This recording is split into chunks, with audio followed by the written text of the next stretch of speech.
100 কোটি বছর পর আমি চলে আসি আবার বিয়ার ম্যাচ খেলতে আমার টিমমেটদেরকে সাথে নিয়ে।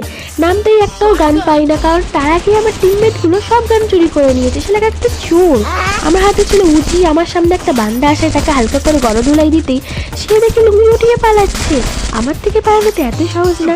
তার চোখে যদি তুলসী পাতা ঘুরছে, মাথায় এক চন্দনের ফোঁটা দিয়ে দিই, আর সামনে এগিয়ে যেতেই দেখি একটা নাগিন ডান্স করছে। তাকে হালকা করে নাগিন ডান্স শেখাতেই তার বয়ফ্রেন্ড আমার উপরে উল্টে রেগে যায়, বলে না লাতো ঘুমের বাট আছে নেই মারতে। হালকা করে একটা ক্যারানি দিতেই ও ভালো করে বুঝতে পেরে যায়। আমি কভারে বসে বসে মেডিকেট করছিলাম, হঠাৎ করে আমার টিমমেট আমার কভার ভেঙে দেয় আর সাইডে আমি মার খেয়ে যাই।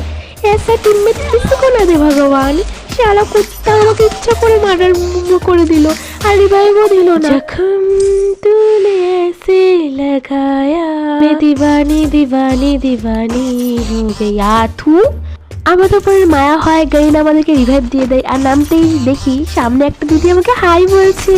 তার কাছে দৌড়ে দৌড়ে যাচ্ছিলাম যাতে তার সঙ্গে একটু ভালোভাবে কথা বলতে পারি। সেও দেখি আমার সামনেই আসছে। হাই, কেমন আছো? তুমি কি ভালো আছো? কথা কও না কেন? তুমি কি রাগ করেছো?